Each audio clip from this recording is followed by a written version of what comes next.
नमस्कार।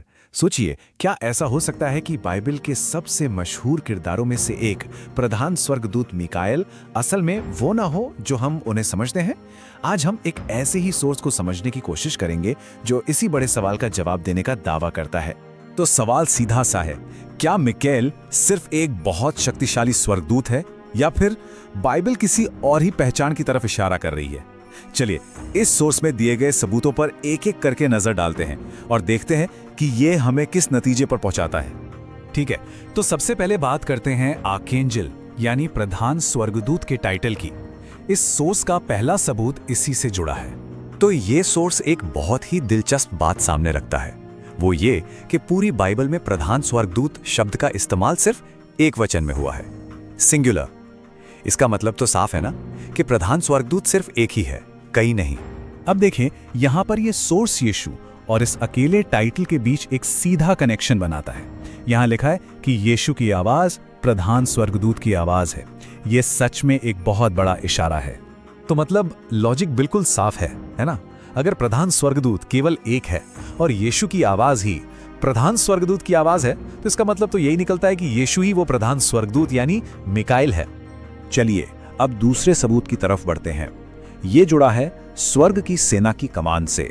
आखिर फरिश्तों की सेना का कमांडर कौन है? ये सोर्स बाइबल की उन आयतों को साथ रखता है जहां मिकाएल और यीशु दोनों को स्वर्गदूतों के लीडर के तौर पर बताया गया है। जैसे कि प्रकाशित वाक्य यानी रेवलेशन की ये आयत ये साफ साफ बताती है कि मिकाएल अपने स्वर्गदूतों के साथ लड़ाई कर रहा था, मतलब वो उनका कमांडर है। और जब हम इसकी तुलना करते हैं तो देखिए, मिकाएल और यीशु दोनों के बारे में लिखा है कि उनकी अपनी स्वर्गदूतों की सेना है। ये बात काफी अहम है। तो सोर्स का तर्क ये है कि देखिए, एक ही सेना के दो अलग अलग कमांडर तो हो नहीं सकते, है ना?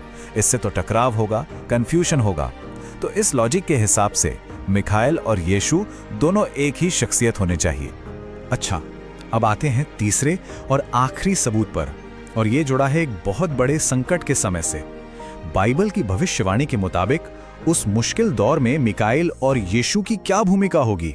यहाँ पर तर्क इस बात पर टिका है कि दानियल की किताब में मिकाएल के बारे में जो भविष्यवाणी की गई है और गॉस्पेल्स में यीशु के रोल के बारे में जो बताया गया है, उनमें कितनी समानताएं हैं। यहाँ दो बातों पे ध्यान देना बहुत जरूरी है।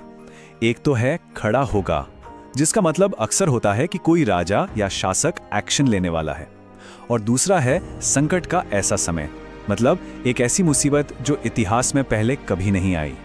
तो यहाँ पर यह सोर्स एक सवाल खड़ा करता है, अगर मिकाएल और यीशु दोनों एक ही जैसे अनोखे और बड़े संकट के समय में एक ही तरह का शाही एक्शन ले रहे हैं, तो क्या ये बहुत बड़ा इशारा नहीं है कि ये दोनों असल में एक ही हैं?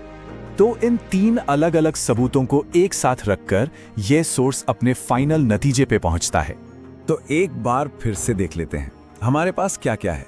एक अनोखा टाइटल प्रधान स्वर्गदूत जो सिर्फ एक है, एक ही कमांडर जो स्वर्ग की सेना को लीड करता है, और एक जैसी भविष्यवाणी जिसमें दोनों एक ही बड़े संकट के समय में एक्शन लेते हैं। और इन सब को मिला के सोर्स का निष्कर्ष ये है कि मिकाएल कोई और स्वर्गदूत नहीं, बल्कि ये खुद यीशु मसीह का ही नाम है, जब वो स्वर्ग में होते हैं, धरती पर आने से पहले और वापस जाने के बाद। और देखिए, बाइबल में किसी एक शख्स के एक से ज्यादा नाम होना कोई नई बात तो है नहीं।